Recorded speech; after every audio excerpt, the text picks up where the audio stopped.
بسم الله الرحمن الرحيم الحمد لله رب العالمين الحمد لله الذي خلق السماوات والأرض وجعل الظلمات والنور ثم الذين كفروا بربهم يعدلون نحمده تعالى ونستعينه ونستغفره ونعوذ بالله من شرور أنفسنا ومن سيئات أعمالنا من يهديه الله فلا مضل له ومن يضلل فلا هادي له أشهد أن لا إله إلا الله وحده لا شريك له وأشهد أن محمدا عبده ورسوله اللهم صل على محمد وعلى آل محمد كما صليت على إبراهيم وعلى آل إبراهيم إنك حميد مجيد اللهم بارك على محمد وعلى آل محمد كما باركت على إبراهيم وعلى آل إبراهيم إنك حميد مجيد ورضى اللهم عن الخلفاء الراشدين والصحابة أجمعين ومن تبعهم بإحسان إلى يوم الدين أما بعد والسلام عليكم ورحمة الله وبركاته.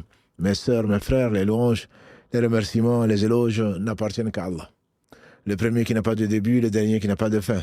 L'apparent, le dominant sur toute chose, le subtil, le bien informé. Nous le louons, nous revenons vers lui repentant, nous lui demandons protection contre les conséquences de nos péchés et lui s'élancer les nombres. Et la tendance de l'âme est certainement l'âme ordonne le mal, hormis celle à qui Allah fait miséricorde. Celui qui Allah guide, nul ne saurait l'égarer. Celui qui est privé de sa guidée, nul ne saurait lui montrer le droit chemin. J'atteste donc qu'il est le seul digne d'adoration. J'atteste la véracité de l'exemplarité de la prophétie de Mohammed ibn Abdillah, qu'Allah bénisse ce prophète, sa famille, ses compagnons, tous ceux qui les auront suivis dans le droit chemin, nous fassent l'honneur d'en faire partie. Bienvenue donc dans ce cercle de rappel, un des jardins, parmi les jardins du paradis, comme l'a qualifié le prophète sallallahu alayhi wa sallam, d'après le hadith rapporté par Anas ibn Malik, qu'Allah l'agrée, ainsi que tous les compagnons du prophète sallallahu alayhi wa sallam.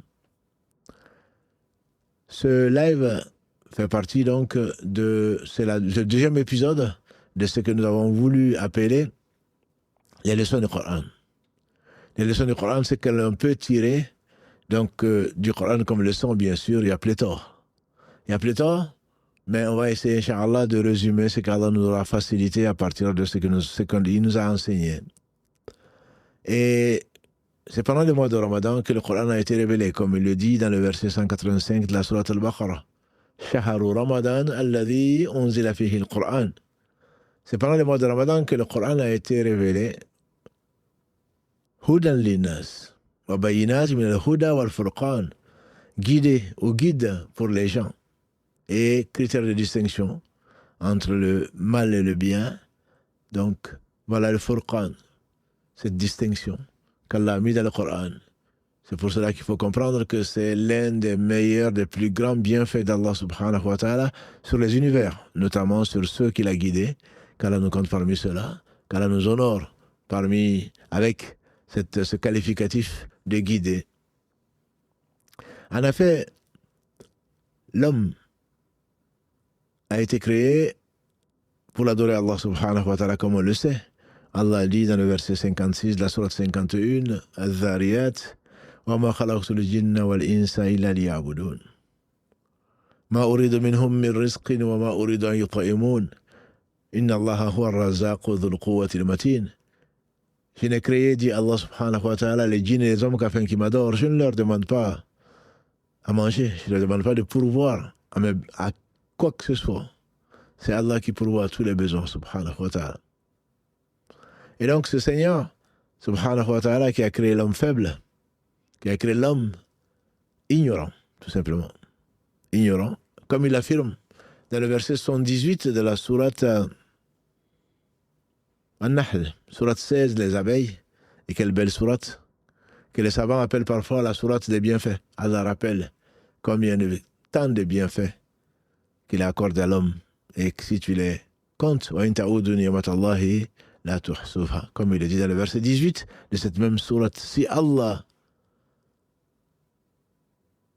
nous demandait de compter ses bienfaits, on ne saurait jamais les dénombrer.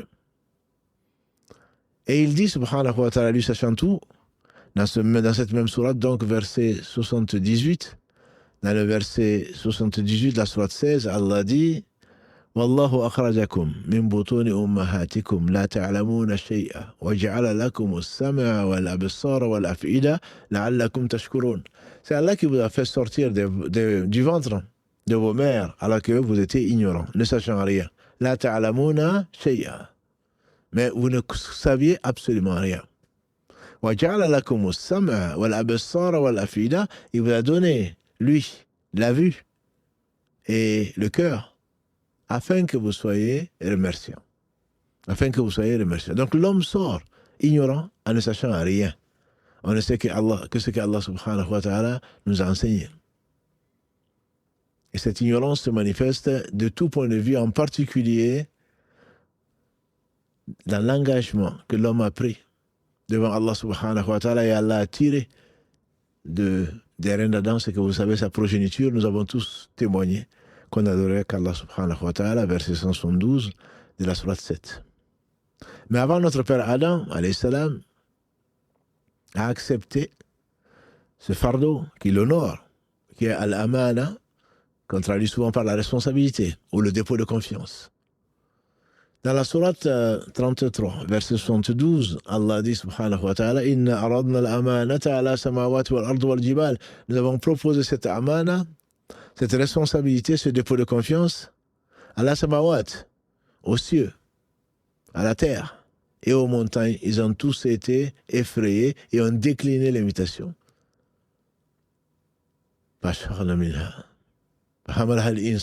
L'homme a accepté. L'homme a accepté de porter ce dépôt. Et à la fin du verset 112, Allah dit Innahu kana zaluman jahula. Zaluman jahula. L'homme est très certainement un très ingrat, un très injuste, très ingrat et très ignorant. Jahula, c'est très très ignorant. Ça vient de jahl. Le jahl, c'est l'ignorance. Quand on prend le dictionnaire, pour ne pas citer de marque, on trouve que l'ignorance, comme ça qu'on traduit en tout cas, c'est un manque de science ou de connaissance. On dirait plutôt connaissance. Parce que la science n'appartient qu'à Allah subhanahu wa ta'ala. Par contre, la connaissance, on l'acquiert. Et Allah nous ordonne de l'acquérir. Mais nous sommes ignorants. Les cieux, la terre, les montagnes ont été effrayés à cause des conséquences que nous ne savons pas. Et donc, le manque de connaissance est appelé ignorance. Mais en réalité, peut-être mieux que cela, pour vraiment l'expliquer, c'est le décalage entre la réalité et la perception qu'on peut avoir d'une chose. En effet, toi, tu peux avoir d'une certaine chose, un aspect, alors que la réalité ne reflète pas vraiment cette perception-là. Ce n'est qu'une perception d'une réalité. Mais la réalité est beaucoup plus complexe. Celui qui l'a créé est le seul, subhanahu wa ta'ala, à le savoir. Et donc, l'ignorance, ce n'est pas seulement le manque de connaissances. C'est ce qu'on pense parfois. Ce n'est pas seulement le manque de connaissances, dans la mesure où on peut connaître et tout en restant ignorant. Pourquoi? Allah le dit souvent. Dans de nombreux versets, quand il parle de jahiliya, qui vient de la même racine. Jahl, c'est ignorer. C'est l'ignorance. Jahala shay, c'est ignorer la chose. La réalité de la chose, si on peut s'exprimer comme ça. Allah parle de la jahiliya. La jahiliya, donc, c'est le moment où l'homme suit ses passions. C'est le contraire de l'islam. Allah cite notamment ce terme jahiliya que l'on trouve dans beaucoup de dialectes des musulmans. On traduit, on pense souvent que c'est la perversion. Oui, ça en fait partie, mais ce n'est pas que ça. La jahiliya, c'est le moment avant l'islam. C'est le moment du contraire à l'islam. C'est ce que l'islam proscrit.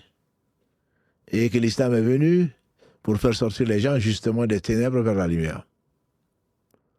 Cette lumière, c'est l'islam. Que les prophètes ont apporté à leur peuple, culminant par la mission du meilleur d'entre eux, Muhammad sallallahu alayhi wa sallam.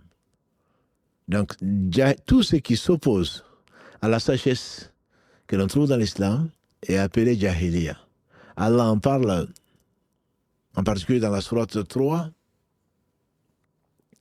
quand il parle dans le verset 104, quand les polythéistes viennent affronter les musulmans à Uhud, et que les hypocrites, qui sont des non-croyants, qui se disaient musulmans et qui ont fait défection au prophète sallallahu alayhi wa sallam, on le verra, Inch'Allah, quand on reprendra la série du joyau de la prophétie, quand ils ont fait défection au prophète sallallahu alayhi wa sallam, et ils ont pensé que si ça dépendait que d'eux, ils ne seraient pas venus ici. Et ceux qui sont morts ce jour-là, s'ils étaient restés avec eux, ils ne seraient pas morts.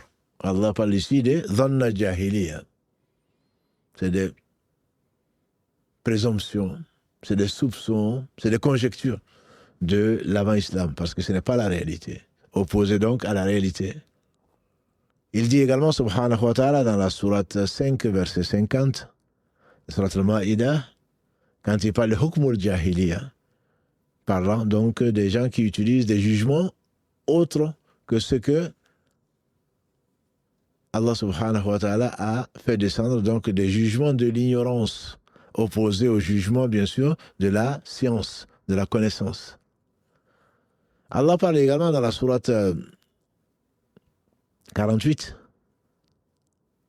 verset 26, la victoire, quand les polythéistes sont venus, ou quand ils parlent de Hamiyat al-Jahiliya, c'est-à-dire la fureur de l'ignorance, du temps de l'ignorance, ou on traduit souvent par l'anté-islam, de ce qui est venu avant l'islam.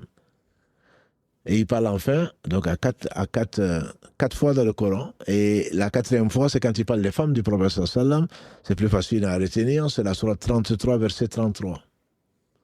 Dans la sourate 33 et verset 33, Allah dit aux femmes du prophète sallallahu alayhi wa sallam de ne pas s'exhiber, de ne pas montrer leurs atours, comme du temps de l'anté-islam, du temps de la jahiliya.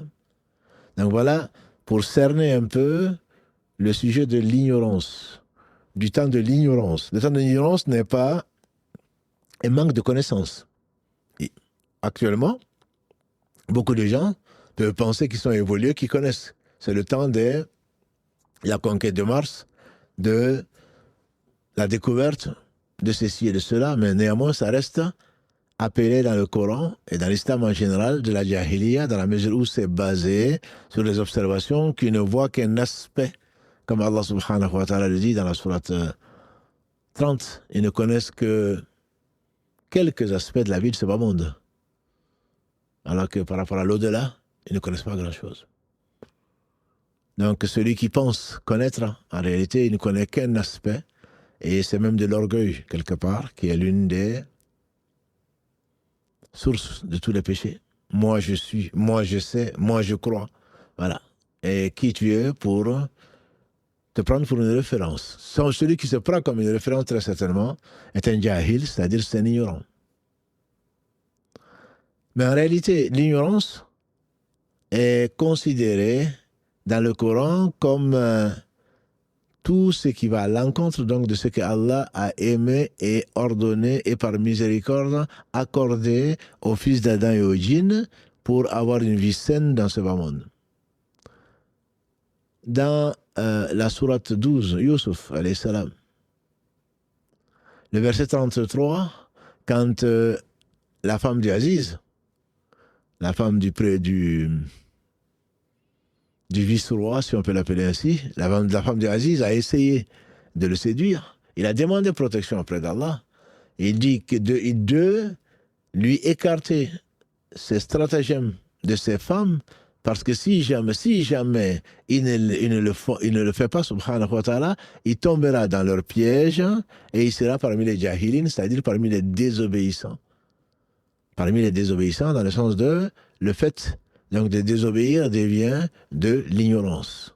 En effet, c'est ignorer la toute-puissance d'Allah subhanahu wa ta'ala, son châtiment rigoureux et la malédiction qui peut être derrière et les conséquences. Le fait de voir, de penser, de faire quelque chose qu'Allah n'aime pas, alors qu'il est capable de tout, subhanahu wa ta'ala, c'est de l'ignorance. C'est pour cela que les savants on dit que les compagnons du prophète sallallahu alayhi wa sallam considéraient que toute désobéissance volontaire ou involontaire correspond en fait à de l'ignorance. Ça vient de l'ignorance. Ça vient de l'ignorance. C'est Allah subhanahu wa ta'ala qui le dit. Dans la sourate 4, verset 17. Allah subhanahu wa ta'ala, quand on parle de repentir, il dit il n'y a pas de tawbah pour celui qui a fait une faute et ensuite qui attend, sans se repentir dans un futur proche. Mais le futur proche, les savants l'expliquent comme avant la mort. Allah dit que la tawbah, la tawbah n'est acceptée que celui qui a fait une désobéissance par ignorance. Bijahala. Bijahalatin, c'est qu'il a fait la désobéissance par ignorance. Et l'avis majoritaire des savants, c'est par ignorance, c'est-à-dire il n'a pas su ce qu'il attendait, il n'a pas connu Allah comme il se doit, parce qu'on ne peut pas désobéir à Allah quand on se souvient de qui est Allah, quand on sait qui est Allah, quand on réfléchit aux conséquences de ses actes. C'est que quand on le fait involontairement, c'est parce qu'on ne sait pas. Quand on le fait volontairement, c'est vraiment jouer avec le feu pour ne pas dire plus. Comme nous l'avons dit avec Bilal ibn Malik, ne vois pas la petitesse du péché, vois plutôt la grandeur de celui à qui tu as désobéi, on lui fait dire. C'est-à-dire toute désobéissance. Qatada, un des épigones de jeune génération, donc la génération qui vient après celle des compagnons du prophète sallallahu alayhi wa sallam, qui est la deuxième meilleure génération, disait que ce soit volontaire ou involontaire, c'est l'une des références en matière d'explication du Coran. Quant à Mujahid, qui est un des élèves d'Ibn Abbas, qui est également un épigone, deuxième génération, dit que, c'est-à-dire que ce soit jeune ou que ce soit plus âgé, toute désobéissance correspond en fait à de l'ignorance. Autant un enfant sur lequel forcément la plume est levée, qui n'est pas responsable, le fou n'est pas responsable, le somnambule ou celui qui dort et qui fait les choses n'est pas responsable, puisque sa raison n'est pas là. L'âme, Allah l'a repris, je ne parle pas bien sûr de l'âme végétative qui lui permet de respirer, etc. Mais son âme, son cœur, animé par ce qu'Allah seul sait, par le ruh, la vie est là, mais en réalité, donc la personne n'est pas responsable, comme l'a dit le prophète sallallahu alayhi wa sallam. Donc un enfant qui se met à faire des choses, on va dire, il est ignorant, parce qu'il ne connaît pas les conséquences de la chose. Mais quand la personne sait, pense savoir en tout cas, et agit, pour quelque part c'est un défi qu'il lance à Allah subhanahu wa ta'ala. Il peut dire mon Seigneur, comme l'a dit Satan, il peut dire Rabbi, bima aghwaytani. Il connaît son Seigneur. Seigneur, du fait que, disait Satan, du fait que tu m'as éloigné du chemin, tu m'as écarté du chemin. Je vais me mettre sur leur chemin, etc., etc. Tu ne trouveras que très peu de tes serviteurs qui sont reconnaissants. Il a effectivement conjecturé, et sa conjecture, peu s'en est fallu que sa conjecture soit vraie. Si Allah, dans sa miséricorde, n'a pas envoyé donc un prophète ou des prophètes à chaque peuple, et muni de preuves, et muni parfois de livres dans le Coran. Et donc le fait, c'est de l'ignorance, ma sœur, quand tu te mets à désobéir à Allah parce que consciente que tu es, conscient que tu es mon frère, que Allah t'a interdit cela. Et si tu ne le sais pas, tu es quand même ignorant. Parce que tu ne sais pas que Allah a interdit cela. Or, a dit le prophète sallallahu alayhi wa sallam, talabul ilmu farida ala kulli muslim. La recherche de la science est une obligation pour tout musulman. Musulman comme musulman, la recherche de la science, c'est que Allah a ordonné, c'est que Allah a révélé. Le minimum pour que tu puisses vivre dignement, ce n'est pas une excuse de dire je ne savais pas. N'est-ce pas que le proverbe dit nul n'est censé ignorer la loi. Il ne s'agit pas du détail, bien sûr. Mais comment prier Allah? Qui est ton Seigneur? Quelle est ta religion? Qu'est-ce que tu penses de Muhammad sallallahu alayhi wa sallam? Ces trois questions qui te seront posées dans la tombe. Munkar et Nakir ne vont pas te trouver d'excuses.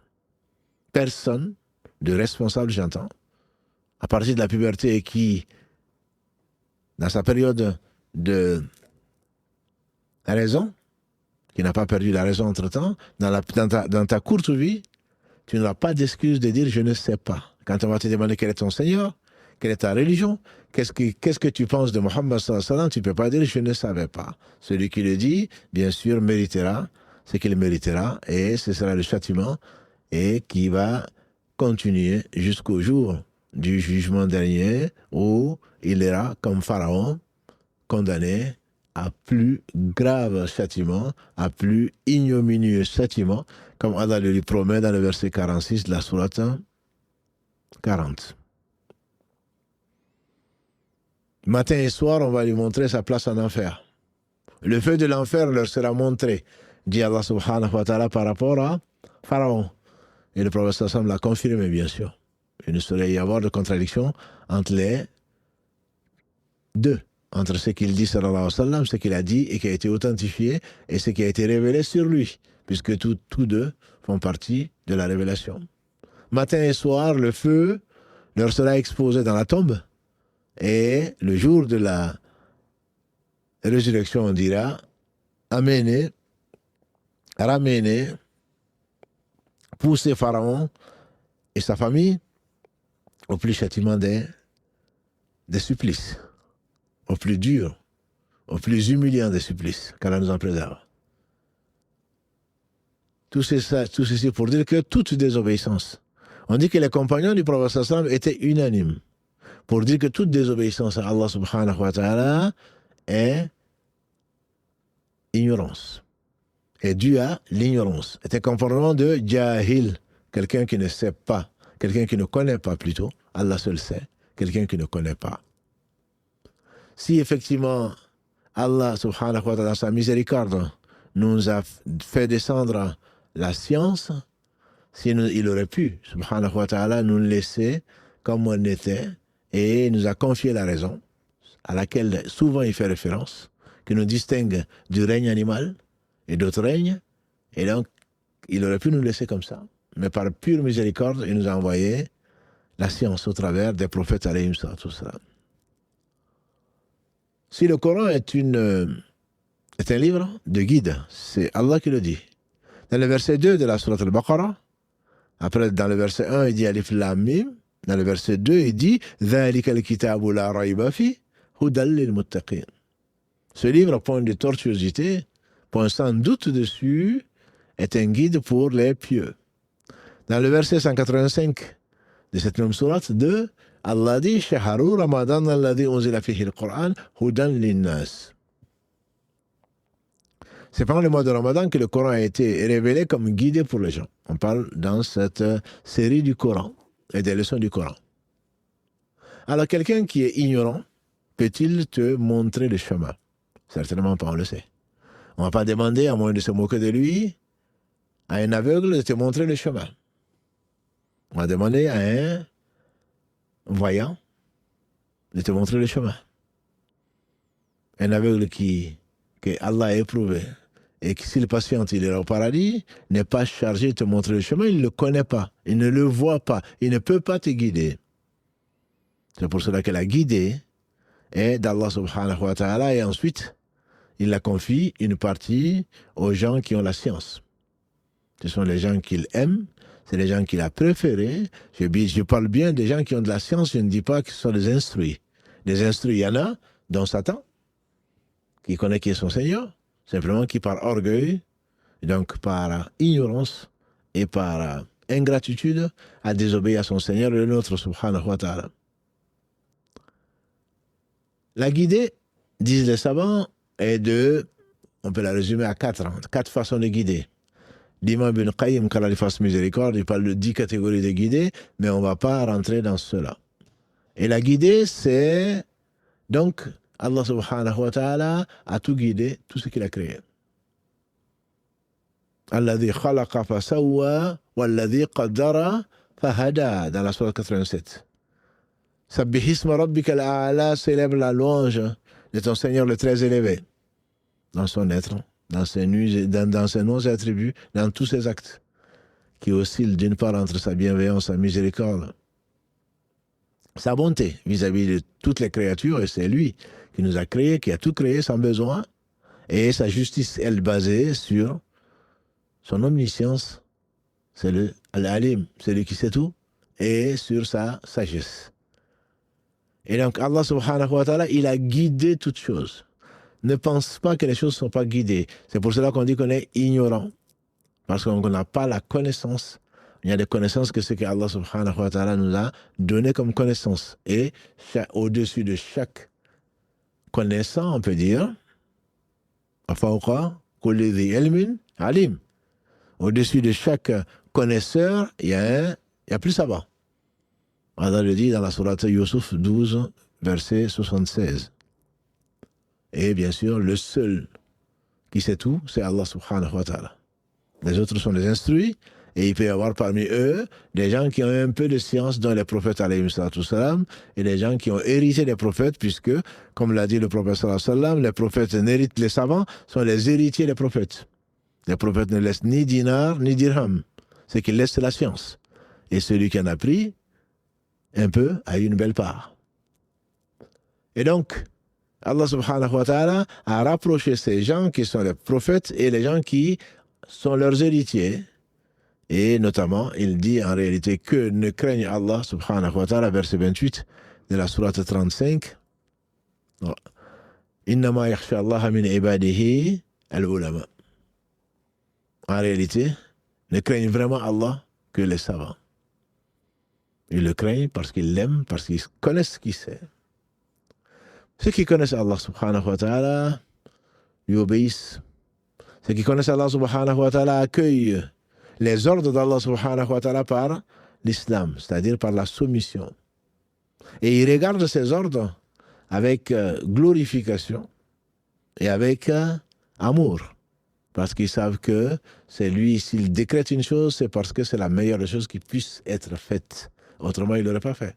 Puisqu'il sait tout faire, subhanahu wa ta'ala. Il peut tout faire. Et donc, s'il décide une chose, c'est pour le bien de ses créatures. C'est la raison pour laquelle il faut comprendre que les anges, quand Allah révèle ce qu'il révèle, ils tombent prosternés. Et comme l'a dit le prophète sallallahu alayhi wa sallam, quand un jour meilleur qu'aujourd'hui, il a entendu un gros bruit, il a dit c'est le ciel qui se plaint. Et il a raison de se plaindre. Dans le ciel le plus bas, il n'y a pas l'espace de 4 doigts qui séparent 2 anges dans la prosternation devant leur Seigneur subhanahu wa ta'ala. Quand Allah révèle ce qu'il révèle, les anges tombent prosternés parce qu'ils connaissent leur Seigneur. Mais néanmoins, quand Allah a voulu, le sage par excellence, quand il a voulu créer Adam et qu'il a annoncé ça aux anges, c'est le premier verset, verset 30 de la sourate Al-Baqarah. Quand ton Seigneur a dit aux anges, je vais mettre sur terre un lieutenant, khalifa. Les anges qui ne savaient pas ont dit, est-ce que tu vas mettre sur terre un homme qui va semer le désordre et qui va faire verser du sang? Et Allah leur dit, je sais ce que vous ne savez pas. Et ensuite, quand il a enseigné à Adam ce qu'il a enseigné, pour le faire sortir des ténèbres vers la lumière, pour lui enseigner les noms de toutes choses, il a appelé les anges pour leur dire de les citer ces noms. Les noms de ces choses-là. Et ils ont dit, bien sûr, la ilma lana illa ma allamtana. Nous n'avons de science que la science que tu nous as enseignée. Parce que c'est toi qui connais absolument tout. C'est toi qui sais tout. Et c'est à partir de ce moment-là que Allah a honoré Adam alayhi salam, notre père. Il l'a appelé, il lui a dit de citer le nom de ces choses qu'Allah lui a enseignées. Et comme vous le savez, il les a citées. Il a demandé ensuite aux anges de manifester leur soumission à Allah au travers de la prosternation devant Adam alayhi salam, d'où la supériorité des savants sur les ignorants. La supériorité des savants sur les ignorants, ce sont des choses qui sont établies dans l'islam et notamment dans le Coran, quand Allah subhanahu wa ta'ala, dans la sourate 58, Al-Mujadala, verset 11, dit que il élève les gens outre ilm darajat, les gens donc qui ont la science, ils les élèvent en degrés. Et Allah subhanahu wa ta'ala nous dit que ceux qui savent et ceux qui ne savent pas ne sont pas pareils. Hal yastawi alladhina ya'lamuna wal ladhina la ya'lamun. Dans la surah 39, Az-Zumar, verset 9, Hal yastawi alladhina ya'lamuna wal ladhina la ya'lamun. Innama yatadhakkaru ulul albab. Est-ce qu'ils sont égaux, ceux qui savent et ceux qui ne savent pas? Et Allah subhanahu wa ta'ala enseigne à son prophète sallam dans la surah Taha, verset 114, wa qul rabbi zidni ilma. Ô Seigneur, dis, Ya Muhammad, Seigneur, augmente-moi en science. Au-dessus d'eux, on a dit, de chaque sachant, il y a plus savant. Et Allah, bien entendu, est le seul qui sait. Donc cette ignorance, c'est elle qui, malgré les prétextes, malgré les bonnes intentions, on ne dit-on pas que l'enfer est pavé de bonnes intentions. L'intention ne suffit pas, la bonne intention ne suffit pas. Allah traite d'ignorants ces gens qui ont adoré autre que lui. Les polythéistes, qu'est-ce qu'ils disent? Ils avaient une bonne intention. Allah dit dans la surah 39, justement au début, verset 3, Ma na'buduhum illa liyuqarribuna ila Allahi zulfa. En réalité, on ne les adore pas, ces idoles. On ne les adore pas. On ne fait que si nous courbons, si nous donnons des choses, si nous donnons un pouvoir quelconque, c'est pour qu'il nous rapproche plus d'Allah. Voilà l'attitude de beaucoup de nos coreligionnaires contemporains qui disent qu'ils n'adorent pas les marabouts, qu'ils n'adorent pas les enseignants. Simplement, c'est pour qu'ils le rapprochent plus d'Allah. Et eux, ils sont plus proches d'Allah. Qu'est-ce que tu en sais? Tu sais que combien de gens aujourd'hui, quand on dit un tel instruit ou un tel est connu, c'est quelqu'un qui est un homme de science, qu'est-ce qu'ils ne font pas comme courbettes? Qu'est-ce qu'ils ne font pas pour demander aux gens de prier pour eux, pensant qu'eux, ils sont pécheurs, ce qui est vrai.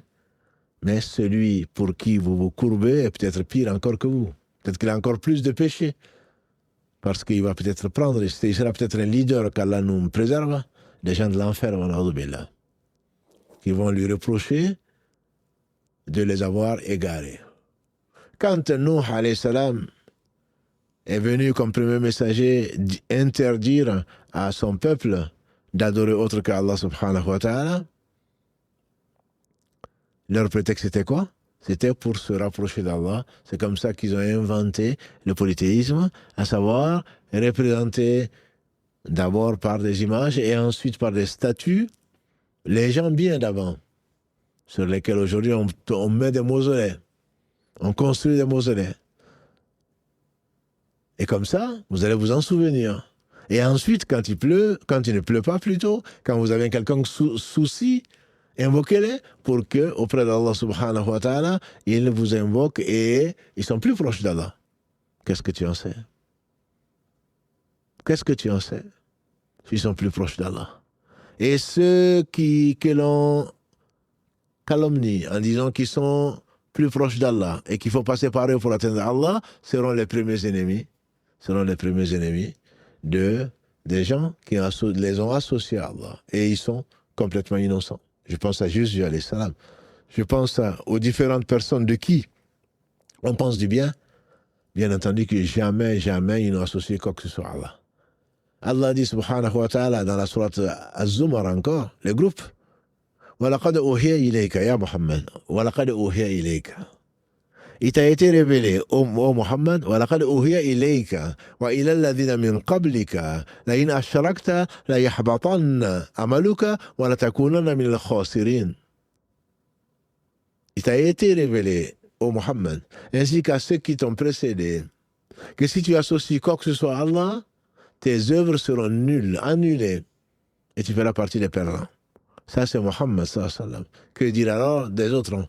Celui qui prend un intermédiaire entre Allah subhanahu wa ta'ala et lui, pensant que cet intermédiaire pourrait lui apporter quoi que ce soit, très certainement associé à Allah, et ni prophète, ni ange rapproché ne pourrait être pour lui quoi que ce soit.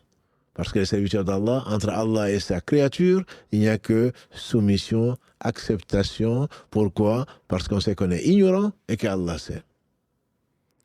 Deux versets me viennent souvent en tête. que je renvoie à toute personne que j'aime, pour qui j'aime en tout cas le bien, c'est Wallahu ya'lam wa antum la ta'lamun. 216, la sourate al-Baqarah.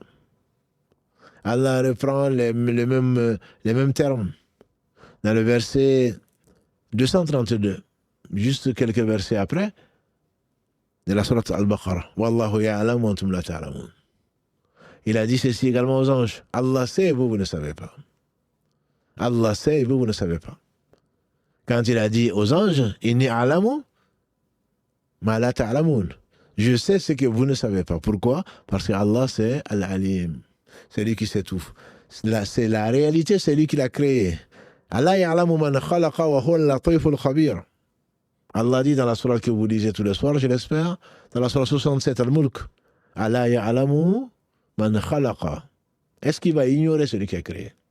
Allah ya'lamu man khalaqa wa huwa al-latiful khabir, c'est lui le subtil, le bien informé.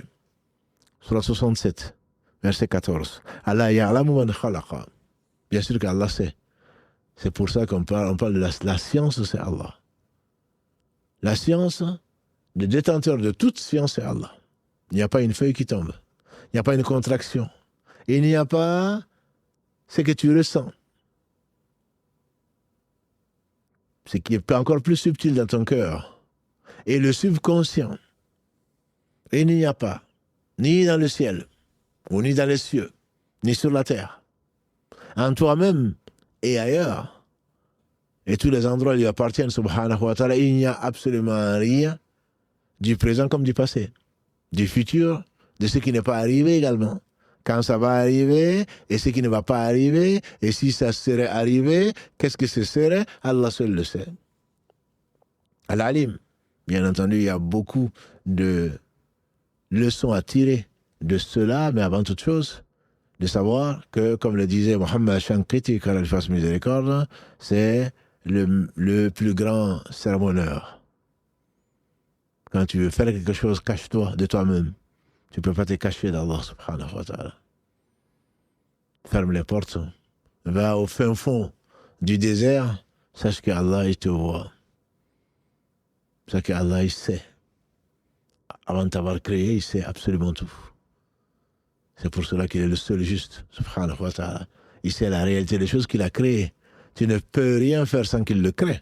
Wallahu khalaqakum wa ma ta'malun, dit Ibrahim alayhi salatu wassalam. Dans la sourate 37, verset 96, c'est Allah qui vous a créé et ce que vous faites. Donc tu ne peux pas te cacher d'Allah. C'est le plus grand sermonneur et c'est certainement le meilleur censeur. C'est le meilleur censeur. Si tu veux faire une chose, un péché, alors fais-le là où Allah ne te voit pas. Si seulement tu es croyant. Si tu veux faire les choses, cache-toi et fais-le, parce qu'Allah le voit. Et très certainement, tu auras gardé la pureté de ton cœur. Revenons donc à cette leçon du Coran où Allah dit subhanahu wa ta'ala ذَلِكَ الْكِتَابُ لَا رَيْبَ فِيهِ هُدًى لِلْمُتَّقِينَ. Nous avons dit donc que les savants résument en 4 catégories de guidés. Et c'est peut-être pourquoi Ibn Qayyim disait qu'Allah a fait descendre en 114 livres, qu'il a résumé en 4. Il a tout résumé dans les 4. La Torah, l'Évangile, les psaumes et le Coran. Tout se révélait pendant le mois de Ramadan, comme nous avons eu l'occasion de le dire mercredi dernier.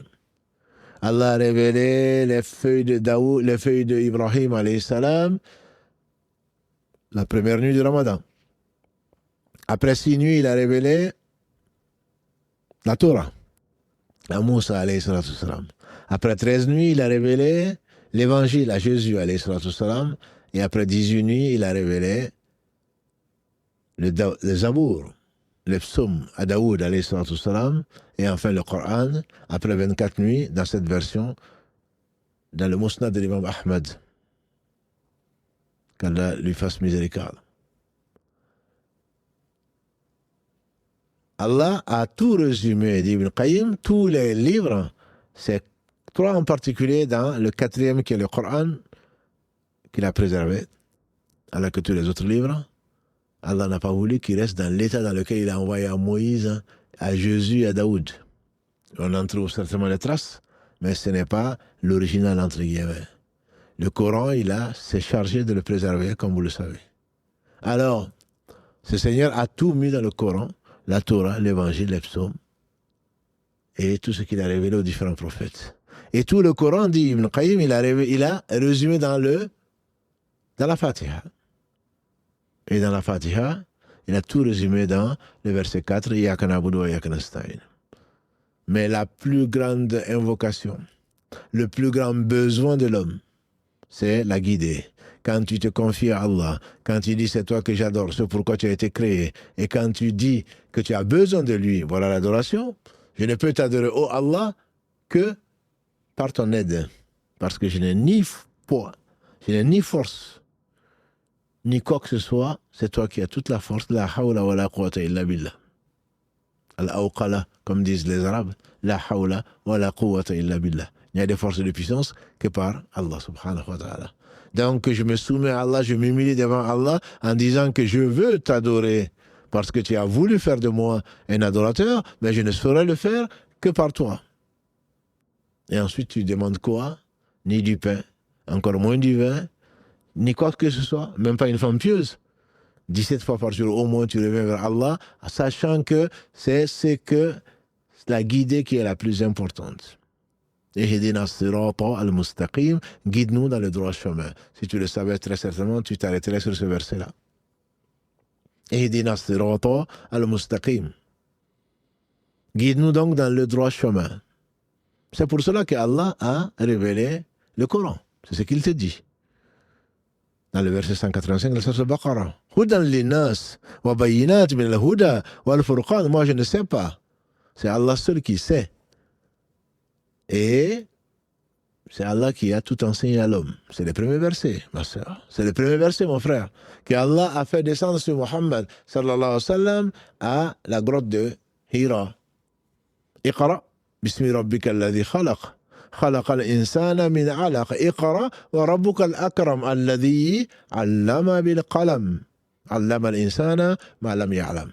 Lis au nom de ton Seigneur qui a créé l'homme à partir d'une adhérence. Lis parce que ton Seigneur est le plus généreux. Celui qui a enseigné au moyen de la plume, a enseigné à l'homme ce qu'il ne sait pas, puisque c'est un ignorant l'homme.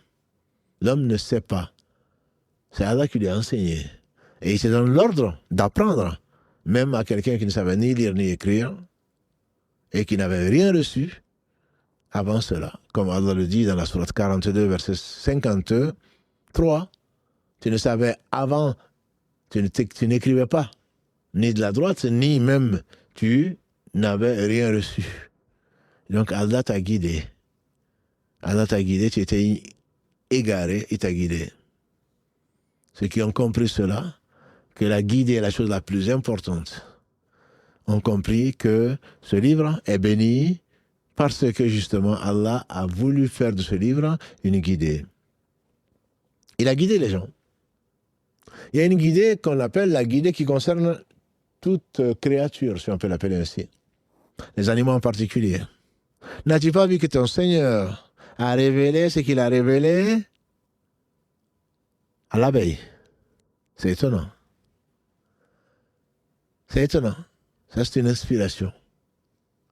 Il a révélé à l'abeille ce qu'il a révélé, d'aller, de quitter son nid, de construire son nid. Tu n'as pas vu les nids d'oiseaux, tu n'as pas vu les ruches, tu n'as pas vu que chaque espèce a sa façon de célébrer Allah, comme il le dit, a sa façon de vivre, a sa façon de se protéger. La survie, l'instinct de survie, c'est pas toi qui l'auras appris.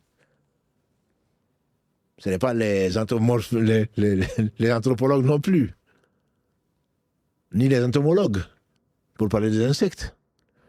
C'est Allah qui leur a inspiré ça de le faire. Va chercher dans les gènes scientifiques. Va chercher dans les gènes et vois où est-ce que ça s'est imprimé.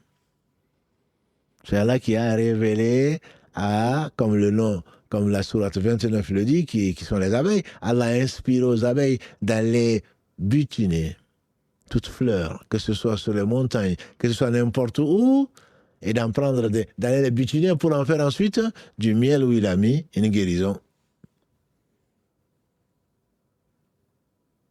Ça, c'est ce Seigneur subhanahu wa ta'ala qui a révélé. C'est Allah qui a inspiré, comme il a inspiré à la mère de Moussa, dans la sourate 28 en particulier, de laisser son enfant dans un sarcophage. Et si jamais quand elle craindra pour sa vie, de l'attacher et de le mettre dans le Nil. C'est ce qu'elle fit. Allah inspire aux cieux de devenir 7 cieux. Ce sont des inspirations, ce sont des formes que toi tu ne peux pas comprendre.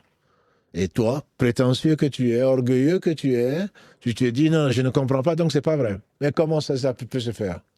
Est-ce que quand tu n'étais rien d'ailleurs, comme Allah le dit dans la sourate 76, verset 1,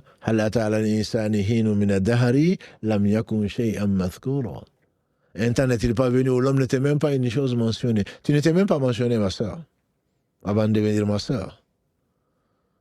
Allah a voulu, au travers de l'ovulation, de la fécondation d'un ovule, faire quelqu'un qui se met aujourd'hui en train de dire « je crois, je pense, non, je ne comprends pas, c'est bizarre ». Oui. Parce que Allah t'a donné. Et tout bienfait vient d'Allah. Wa ma bikum min ni'matin fa min Allah. Apprécie-le. Sourate 16, verset 53. Wa ma bikum min ni'matin fa min Allah. Tout ce qui vous vient comme bienfait, ça vient d'Allah. Au lieu de remercier Allah, au lieu d'utiliser ce bienfait, au lieu de reconnaître sa toute-puissance, tu es là en train de philosopher. Et c'est pas normal, ça, je ne comprends pas. Oui, tu ne comprends pas, mais un jour tu comprendras que tu n'es rien. Tu comprendras que Allah est tout-puissant et que tu es faible. Il suffit qu'il t'éprouve par ce que tu n'aimes pas. Un peu de maladie, un peu de soucis, un peu de tristesse, pour que tu reviennes vers lui, subhanahu wa ta'ala, pour ton bien. Quand un mal frôle le fils d'Adam, le voilà sincèrement repentant, revenant vers Allah, subhanahu wa ta'ala. Surat 39 encore, verset 8. Un mal te frôle le fils d'Adam, le voilà, très sincère. Et après, il oublie. Ce qu'il ne comprend pas, il le comprendra un jour. Le jour où les choses seront claires. Là, on est juste là pour être testé dans ce bas monde parce qu'on a tous attesté, on a dit, verset 172 de la sourate 7, devant Allah subhanahu wa ta'ala, il n'adorait que lui. Donc cette guidée ne peut être faite pas par un aveugle, pas par un ignorant. Suis un ignorant, c'est pour cela que beaucoup d'entre nous sont égarés. Pourquoi? On a trouvé nos pères sur cette voie et nous aussi, nous la suivons. Et si, comme dit Allah, si vos pères ne savaient pas, les gens font ceci, et si les gens sont ignorants, la plupart des gens sont ignorants. Je ne parle même pas d'ignorance dans le sens de fauteur de troubles. Je ne parle même pas d'ignorance dans le sens de... Ils sont ignorants, ils ne savent pas. Ils ont vu leur père en train de faire, comme on a dit, depuis le polythéisme du peuple de Noé, voulant s'approcher d'Allah. Inventant des choses que Allah subhanahu wa ta'ala n'a pas révélées. Et donc, ce n'est pas parce que tu mimes, ce n'est pas parce que tu imites des gens. Quand tu imites des gens, sache au moins que ce sont des gens qui sont guidés. D'où l'importance de cette guidée. Je dis donc Allah a tout guidé. Ça, c'est la première catégorie de guidés. C'est celle qui fait que quand un agneau naît d'une brebis, tu le verras plutôt en train de téter. Et tu le verras, Allah va l'écarter de... Une fois qu'il a tété, qu'il commence à brouter, Allah va l'écarter des plantes toxiques. C'est toi qui l'as fait ça? C'est la nature ça, oui, bien sûr. Qui l'a dirigé vers là? Qui a dirigé de toutes ces brebis, qui a dirigé l'agneau vers sa mère? Tu as déjà vu un agneau se tromper de mère? Non. C'est olfactif. Ce sont ces neurones, certes, mais qui les a créés? Qui a amené cette différenciation entre les différentes personnes, les différentes choses. C'est Allah qui l'a permis de se différencier. Même cette compassion qu'il leur a donnée,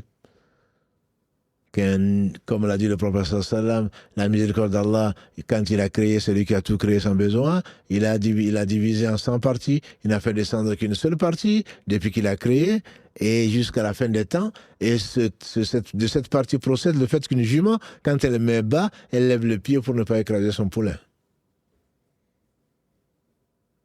Ça, c'est la guidée générale.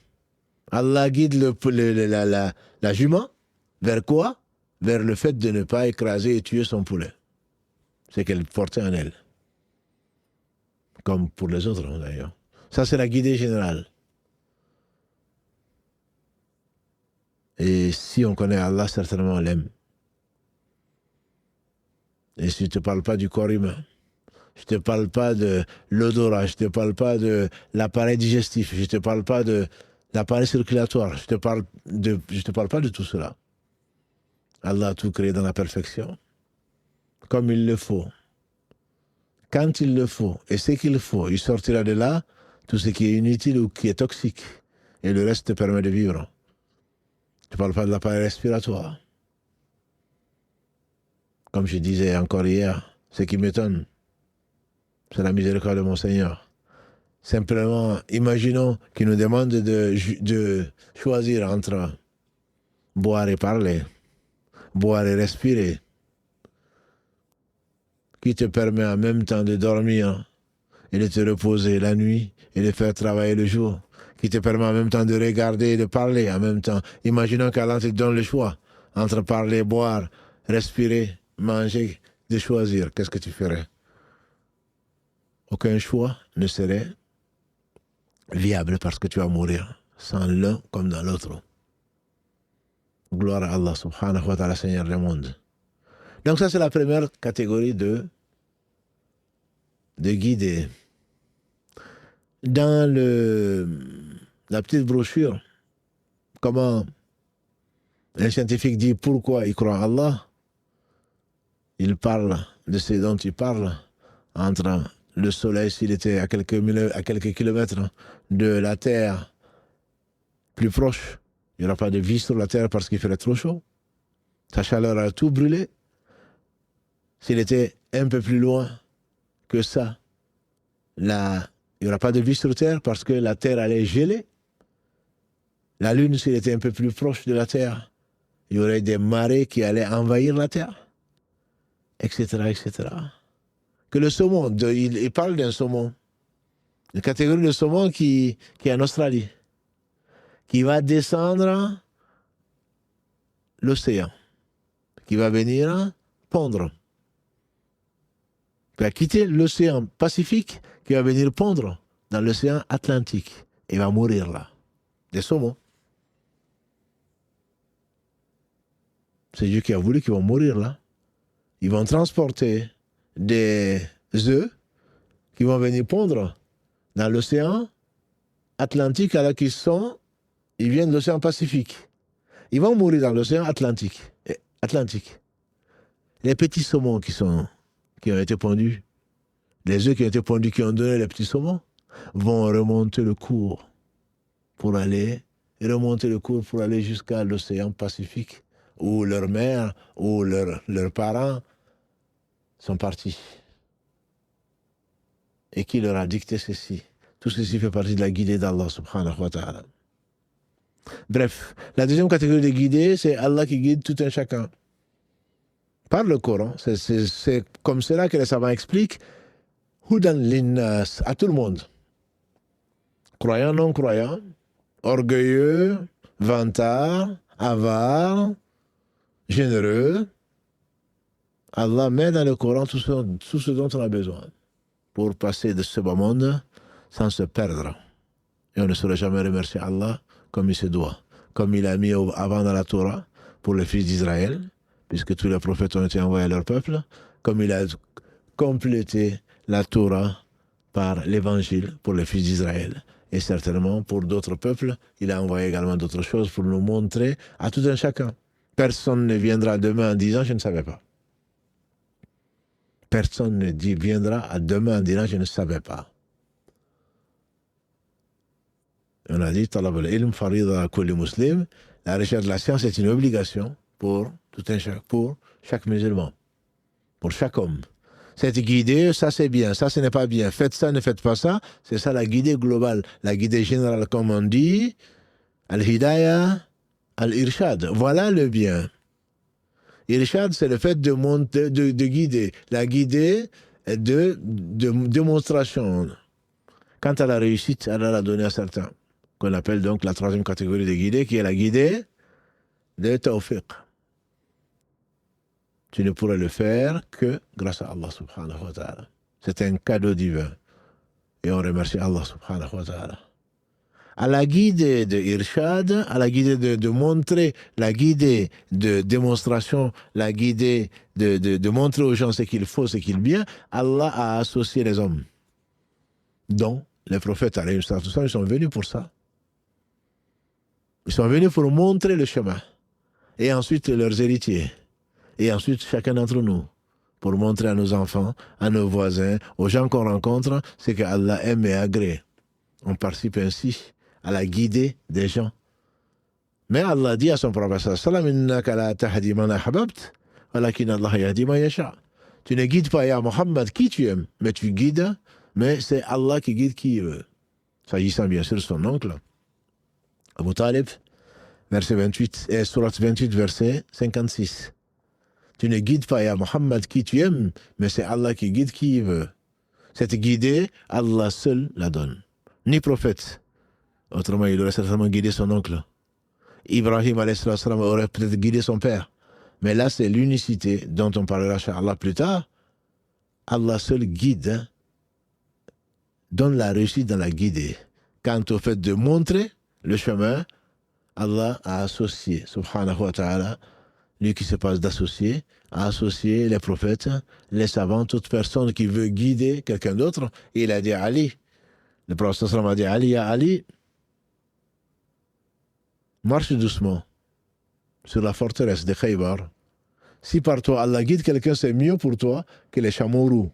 On dit les choses les plus précieuses des Bédouins. Ils aimaient beaucoup les chameaux roux. C'est la meilleure des richesses de nomades. Et donc, la guider, Allah y associe qui veut. Si par toi Allah guide quelqu'un, tu auras gagné beaucoup. Et là, Allah t'associe à cela. Mais c'est Allah qui guide la personne dans le sens de Allah lui a donné la foi. Le fait de faire parvenir le message, oui, tu es responsable, ma soeur. Oui, tu es responsable, mon frère. Mais le fait que quelqu'un l'accepte, vraiment, Allah Rasouli, il a le balaa. Allah dit, il n'appartient au messager que de transmettre. N'as-tu pas vu ce hadith que nous aimons tous, où le prophète sallam a dit, on m'a montré les groupes, on m'a montré les communautés. La communauté de Moussa, masha'Allah, était très nombreuse. Celle de Mohammed était encore plus nombreuse, parmi lesquelles les 70 000 qui rentraient au paradis s'en rendaient compte, qu'Allah nous compte parmi ceux-là.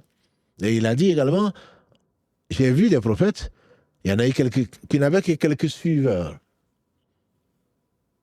Et j'en ai vu un avec personne. Et pourtant, bien entendu, Allah l'a secouru, Allah l'a guidé, Allah l'a soutenu. Et malgré cela, personne ne l'a suivi de son peuple. J'ai vu un prophète, avec lui, personne. Donc ça, c'est une guidée que personne ne peut faire. C'est la troisième catégorie de guidée. Al-hidayah, at-tawfiq, que ton cœur s'ouvre à la vérité. Ça ne dépend que d'Allah, subhanahu wa ta'ala. Et comme Allah le dit, même si on les avait guidés, ils auraient refusé la guider. Allah est juste. Il a exposé, au travers des prophètes, au travers des livres, tout ce dont nous avons besoin. Mais l'ignorance, l'orgueil, ce bas monde a attiré tant de personnes. Raison pour laquelle la sagesse a voulu que Allah subhanahu wa ta'ala nous donne les moyens de lutter contre ce bas monde, contre les tentations plutôt de ce bas monde. Il nous a informés. Est-il plus ignorant que quelqu'un qui ne sait même pas pourquoi il est là, pourquoi il vit?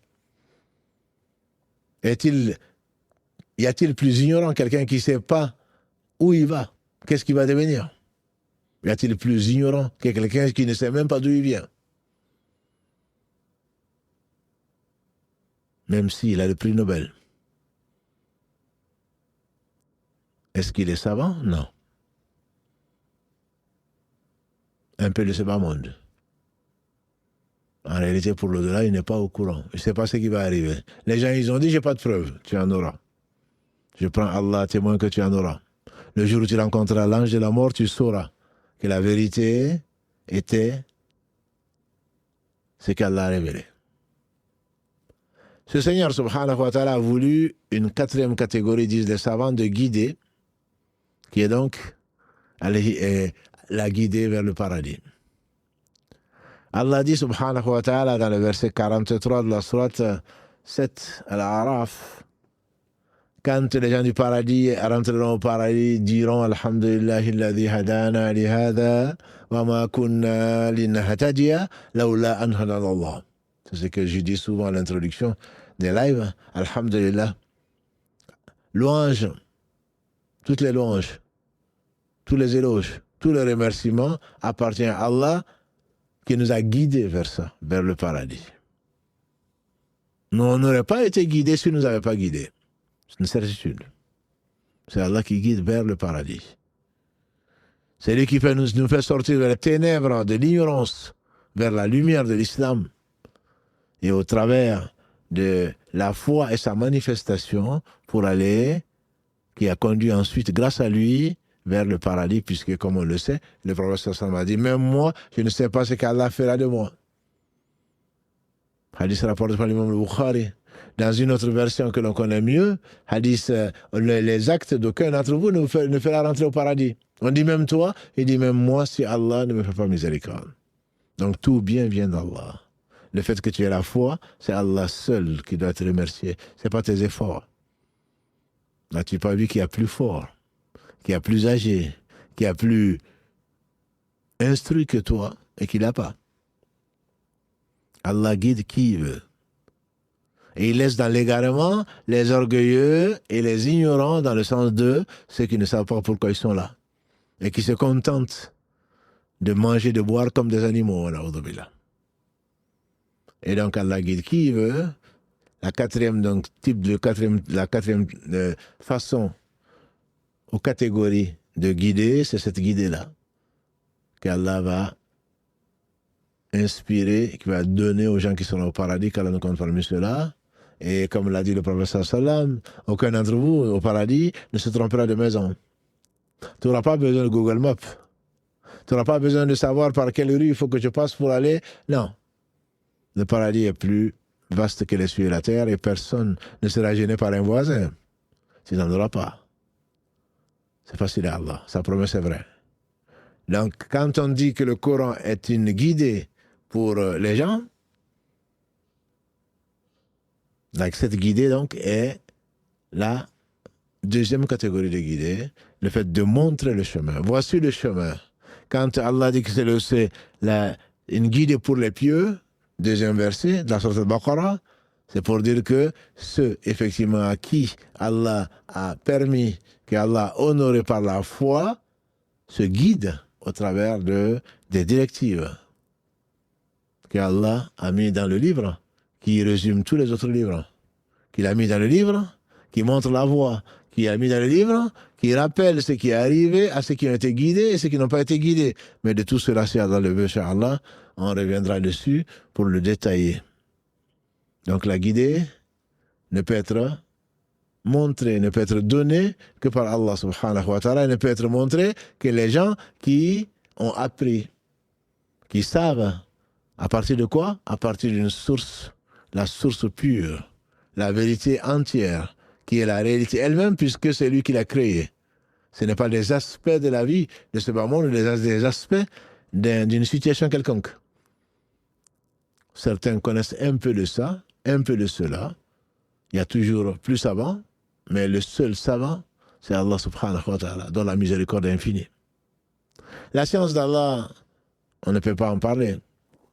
Al-Khidr alayhi salam, dont Allah subhanahu wa ta'ala nous narre l'histoire, au moins en partie, dans la sourate 18, verset 66 et suivant, quand il rencontre Moussa alayhi salam, quand il le rencontre, et que finalement il dira à Moussa, tu ne sauras pas supporter ce dont tu n'as pas l'explication, tu ne seras pas patient à ma compagnie, et quand tu vas ensuite, on dit, le premier examen, entre guillemets, ils montent dans un bateau, et tous les deux, finalement, Al-Khidr commence à faire des brèches dans le bateau.